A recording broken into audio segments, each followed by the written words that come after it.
இந்த கோயிலுக்கு நாள்தோறும் லட்சக்கணக்கான பக்தர்கள் வருகிறார்கள். சொர்க்கவாச திறப்பதற்கு விடிய விடிய மக்கள் கூடுவார்கள், காலை நேரத்திலே கூடுவார்கள்.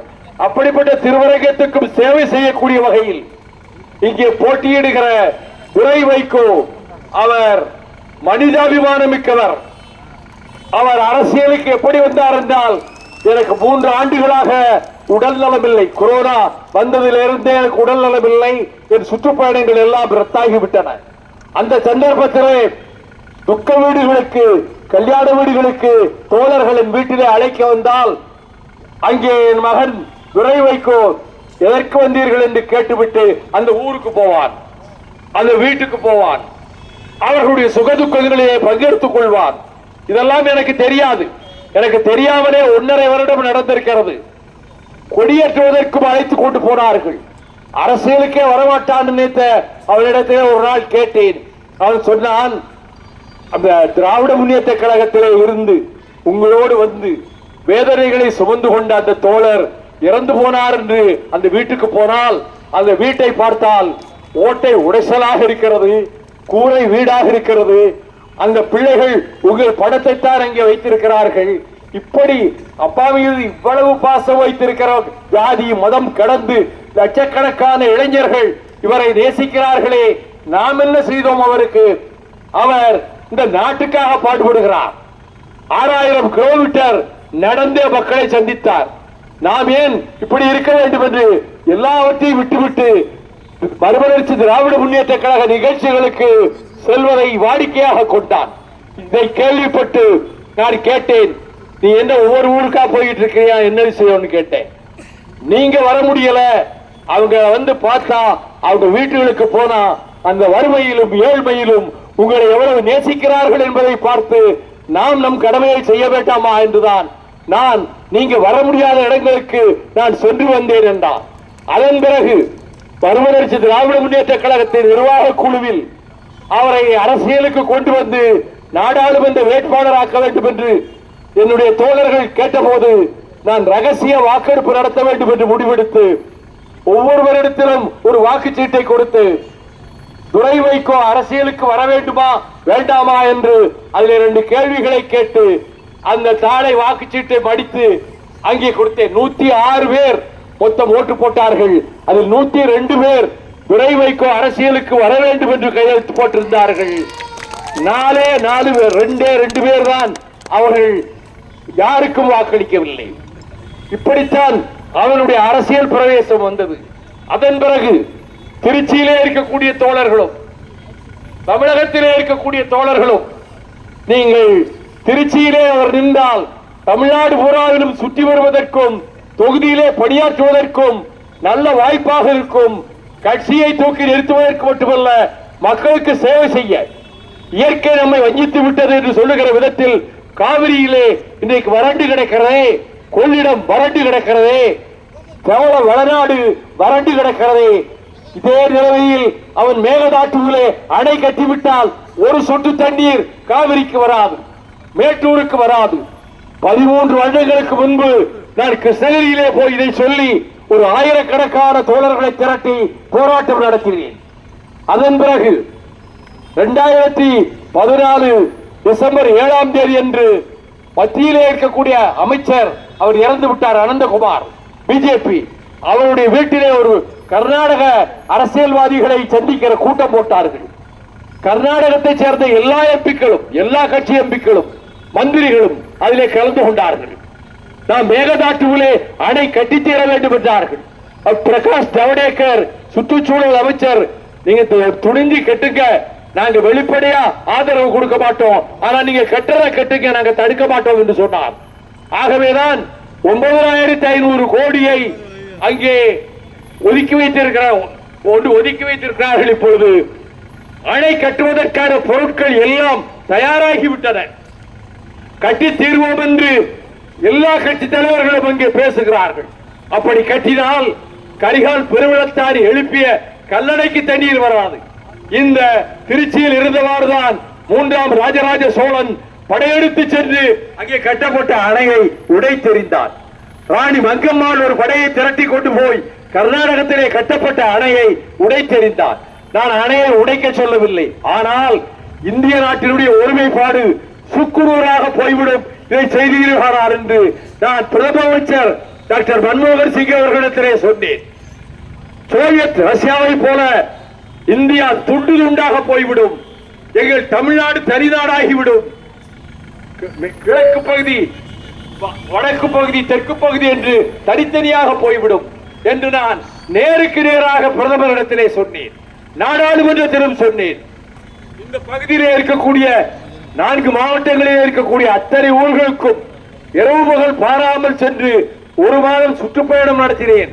அப்பொழுது கட்சி கொடி கட்டவிட மாட்டேன். இந்த வேன்ல திராவிட முன்னேற்ற கழக செயலாளரும் வந்து எனக்கு போய் கைத்தறி அணிவிப்பார், அண்ணா திராவிட முன்னேற்ற கழக செயலாளரும் வந்து கைத்தறி அணிவிப்பார்.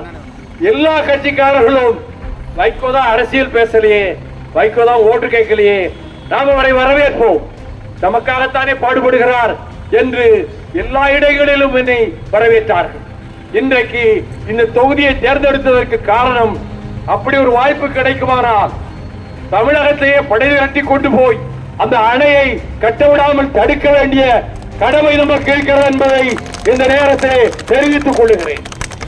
நீங்கள் அறிஞர் அண்ணா அவர்களுக்கு பிறகு, முத்தமிழறிஞர் டாக்டர் கலைஞர் அவர்கள் மறைவுக்கு பிறகு திராவிட முன்னேற்ற கழகத்தை தூக்கி நிறுத்துவார், அதை எஃகு கோட்டையாக மாற்றுவார் என்று யாரை எதிர்பார்த்தோமோ அந்த ஆறுயிர் சகோதரர் தளபதி ஸ்டாலின் அவர்கள் நாட்டின் முதலமைச்சராக ஆனது மட்டுமல்ல, எந்த மாநிலத்திலும் இல்லாத ஒரு நிர்வாகத்தை தருகிறார். திராவிட மாடல் ஆட்சியை கொண்டு வந்திருக்கிறார். பிற மாநிலங்கள் எல்லாம் தமிழ்நாட்டை பார்த்து நம்முடைய மாநிலத்திலும் அதுபோல திட்டங்கள் வேண்டும் என்று இந்தியாவிலே இருக்கக்கூடிய அத்தனை மாநிலங்களுக்கும் வழிகாட்டியாக நம்முடைய முதலமைச்சர் தளபதி ஸ்டாலின் அவர்கள் இருக்கிறார்கள். அதைவிட நீங்கள் ஆச்சரியப்படும்படியான ஒரு செய்தியை நான் சொல்கிறேன். 3 நாட்களுக்கு முன்பு பத்திரிகையிலும் வந்தது, தொலைக்காட்சியிலும் வந்தது.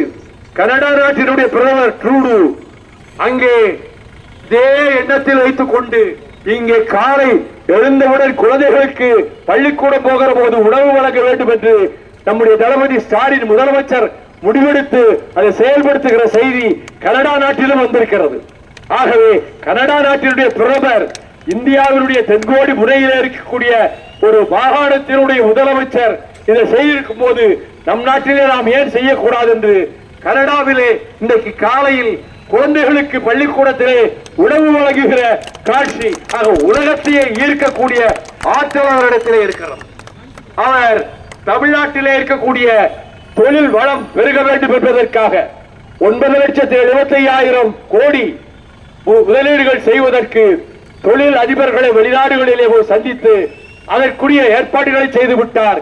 இனி காலப்போக்கிலே 3 லட்சம் இளைஞர்களுக்கு, இளம் பெண்களுக்கு வேலைகள் கிடைக்கும். நிறைய இங்கே கொண்டு வந்து முதலீடுகள் செய்வார்கள். தமிழ்நாடு சொர்க்க பூமியாகும். இப்படிப்பட்ட நேரத்தில் இங்கே ஒரு உணர்வாயன் கவர்னராக வந்திருக்கிறார். அவர் தமிழ்நாட்டை பற்றி உனக்கு என்ன தெரியும்? நீ தமிழகம் என்று பெயர் சூட்ட நீ யார்? இங்கே உள்ள அறிஞர்கள் எல்லோரும் சேர்ந்து தமிழ்நாடு என்று அவர்கள் சொன்னதை நரைமலையடிகளும் மற்றும் தமிழ் பெரியோர்களும் இது தமிழ்நாடு என்று தான் பெயர் சூட்ட வேண்டும் என்று சங்கரலிங்க நாடார் அவர்களும் அவர் 72 நாட்கள் உண்ணாவிரதம் இருந்து விருதுநகர் மாரியம்மன் கோயில் திடலிலே தன் உயிரை மாய்த்து கொண்டார். அப்படி வந்த பெயரை நீ யார்? நீ ராணுவத்தில் இருந்தாயா, போலீஸில் இருந்தாயா? நீ தமிழ்நாட்டில் வந்து பெயர் வைப்பதற்கு நீ யார்? இங்கே இருக்கிற அறிஞர்கள், அரசியலுக்கு அப்பாற்பட்ட அறிஞர்கள் தமிழ்நாடு என்று பெயர் வைத்தார்கள். அறிஞர் அண்ணா அவர்கள் மறைவதற்கு முன்பு கடைசி கூட்டத்திலே பேசுகிற போது நான் இந்த மண்ணுக்கு தமிழ்நாடு என்று பெயர் சூட்டி இருக்கிறேன், இனி எந்த காலத்திலும் எவர் வந்தாலும் இதை மாற்ற முடியாது என்று அண்ணா அவர்கள் சொன்னார்கள். அதில் 1000 அர்த்தம் இருக்கிறது. தமிழ்நாடு என்று பெயர் வைக்கிற போதே அவருடைய நெஞ்சத்தின் ஆழத்திலே இந்த தாயகத்துக்கு ஒரு தனி சுதந்திரம் வேண்டும் என்ற எண்ணம் அண்ணா அவர்களுடைய உள்ளத்திலே மறைந்திருந்தது என்பதை வெளிக்காட்டுகிற விதத்தில் தான் தமிழ்நாடு என்று அவர் பெயர் சூட்டி விட்டு போறார். இப்போது கவர்னர் உரை வருகிறது, அரசாங்கம் தயாரித்து கொடுக்கிறது. தயாரித்துக் கொடுக்கின்ற உரையை அச்சரம் பிசகாமல் வாசிக்க வேண்டியதுதான் கவர்னருடைய வேலை. ஆனால் இவர் என்ன செய்தார் தெரியுமா? பெரியார் பெயரை உச்சரிக்கவில்லை, அண்ணா பெயரை உச்சரிக்கவில்லை, கலைஞர் பெயரை உச்சரிக்கவில்லை, காமராஜர் பெயரை உச்சரிக்கவில்லை. அவர் இஷ்டத்துக்கு அவராக ஒரு பேச்சை தயார் பண்ணி கொண்டு வந்து வாசித்தார். இது ஆளுநருடைய அதிகார எல்லையை கடந்த வேலை என்று அதற்கு பிறகு அவர் வெளியே சென்றதற்கு பிறகு மீண்டும் அந்த உரையை வாசிக்க வைத்து புரட்சி செய்தார் நம்முடைய முதலமைச்சர் தளபதி ஸ்டாலின் அவர்கள். அது மட்டுமல்ல, இங்கே விவசாய பெருமக்களுக்கு சொல்வேன், கிட்டத்தட்ட 2.5 லட்சம் பம்பு செட்டுகளுக்கு இலவச மின் இணைப்பு கொடுக்க உத்தரவிட்டவர் தான் நம்முடைய முதலமைச்சர் தளபதி ஸ்டாலின் அவர்கள். வீடு தேடி மருத்துவம் வீடு தேடி வரும் மருத்துவர்கள், அதே போல பெண்கள் பேருந்திலே பயணம் செய்யலாம், டிக்கெட் கிடையாது. அதே போல அரசு வேலைகளில் இருப்பவர்கள் ஒரு வருடம் பெண்கள் விடுமுறை எடுத்துக் கொள்ளலாம். இப்படி தாய்மார்களுக்காக, பெண்களுக்காக, அவர்களை பாதுகாப்பதற்காக சட்டங்கள் கொண்டு வருகிற ஸ்டாலின் அவர்களை இந்தியாவே திரும்பி பார்க்கிறது. காஷ்மீரத்திலே இருந்து கன்னியாகுமரி புரை வரையிலே, கல்கத்தாவிலே இருந்து பஞ்சாப் எல்லை வரையிலே இந்திய பூபாகத்தில் இருக்கிற அனைவரும் இன்றைக்கு உச்சரிக்கின்ற பெயராக ஸ்டாலினுடைய பெயர் மாறிவிட்டது. அவர்கள் இது போல ஒரு நிர்வாகமும் முதலமைச்சர் கிடைக்க மாட்டார்களா என்று எண்ணி ஏகுகிற நிலைமைக்கு அவர் திட்டங்களை திறந்தோறும் வகுத்துக் கொண்டிருக்கிறார். அவர் 100 ஆண்டு கடந்து வாழ வேண்டும், நல்ல ஆரோக்கியத்தோடு இன்னும் சிறப்பான திட்டங்களை தீட்டி தமிழ்நாடு உலகத்துக்கே வழிகாட்டக்கூடிய ஒரு இடம் என்று சொல்லக்கூடிய நிலையை உருவாக்க முடியும். நாடாளுமன்றத்தில் ஒரு நாளும் பேசுவதில்லை நரேந்திர மோடி. அவர் எங்கேயாவது இப்படி ஊரா போய் பேசிக்கிட்டு இருக்கிறாரே தவிர நாடாளுமன்றத்திலே பேசுவதில்லை. அங்கே பேசின அவரும் கவர்னரை போல உளரத்தான் செய்வார். அவர் திராவிட இயக்கத்தையே அழித்து ஒழித்து விட்டுத்தான் வருவேன் என்கிறார் மிஸ்டர் நரேந்திர மோடி. அதுக்கு எத்தனை ஜென்மம் எடுத்தாலும் எவனாலும் முடியாது என்பதை நான் தெரிவித்துக் கொள்கிறேன். ஒரு பிரதம அமைச்சராக இருந்து கொண்டு ஒரு கட்சியை அழித்து ஒழிப்பதுதான் என்னுடைய வேலை என்று இதுவரை யாராவது பேசியதுண்டா? அவ்வளவு திமிர், அவ்வளவு ஆணவம், அவ்வளவு அகம்பாவம் இதெல்லாம் கொண்டிருக்கின்ற தலைமை அமைச்சரை தூக்கி எறிகிற தேர்தலாக கிட்டத்தட்ட 400 இடங்கள் நாம் பெறுகிற அளவுக்கு நீங்கள் வெற்றியை குவித்திட வேண்டும். திருவரங்கம் அதற்கு முதல் படிக்கட்டாக அமையும் திருச்சி தொகுதியிலே என்பதையும் கூறி நெடுநேரமாக காத்திருக்கிற, கால்கடுக்க நின்று கொண்டே காத்திருக்கிற உங்கள் காலடிகளிலே என்னுடைய நன்றியை சொல்லி உதயசூரியன் சின்னத்தில்